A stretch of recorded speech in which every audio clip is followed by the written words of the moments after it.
Thank you for this honor. One way to measure the limited power of fact-based reporting came this September when Donald Trump held a press conference declaring that, number one, he had personally concluded that Barack Obama was born in this country. And number two, the rumor that he was not born in this country was started by Hillary Clinton.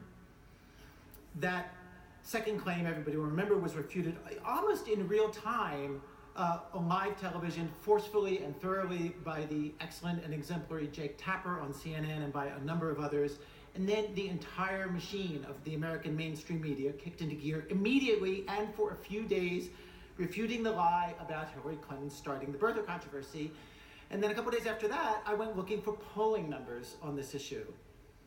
So the only poll that I could find that hit this specific topic in the right time frame was a Monmouth poll of likely voters in Florida. It showed that after Trump's press conference, a couple days after, 1/3 now believe that Hillary Clinton started the birther controversy, which is really depressing.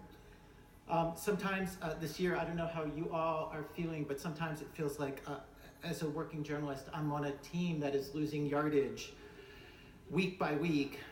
And seeing that, I also had this feeling that I wonder if a lot of people in this room have had at some point this year, like, I want to reach those people. Like, I want to reach that third. Like, I want to reach them, those people who are not interested in factual information, or in fact, they actively doubt the factual information presented by those of us who are in the mainstream media.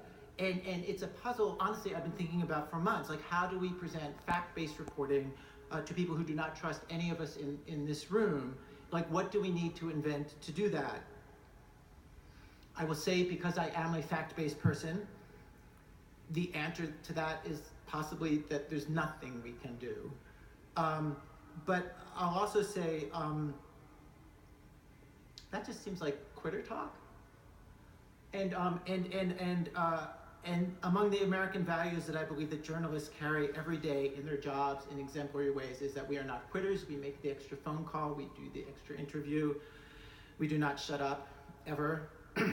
And I don't know. I feel like we need to run at this problem. We were told to focus our remarks tonight. I got an email saying, focus on, quote, things that will inspire our audience. Ever since I was a baby reporter at NPR when I was 19 and 20 years old, I have taken my assignments very seriously, and I try to deliver to my editors what I am asked. Here are some things that I see right now that I find to be hopeful. First off, in just these first few days of this new administration, the force and the speed with which the press has been countering the non-factual statements coming out of the White House has been totally wonderful to watch.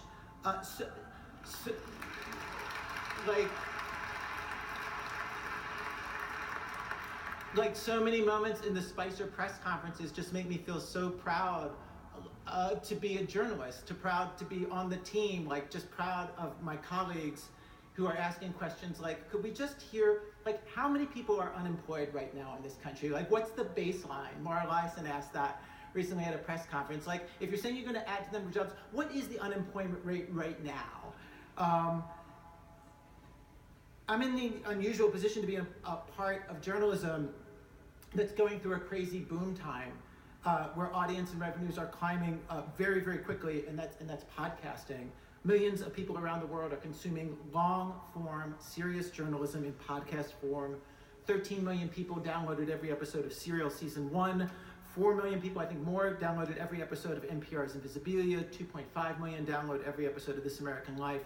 And one of our producers, Zoe Chase, I feel like these podcasts go places that are really interesting. One of our producers, Zoe Chase, was at the inaugural ball, one of the inaugural balls last week, the one for people who create memes and troll on behalf of Donald Trump on social media. This was the Deplora Ball, and she was very interested to learn how many, many fans we had there. Like, one person after another came up to her to tell her that. And the president, for all of his complaining about CNN, really seems to watch a lot of CNN, you know, and I will say, like, 1/3 of the people in that Florida poll believed a lie, and 2/3 knew it was a lie. They heard the truth. That's most.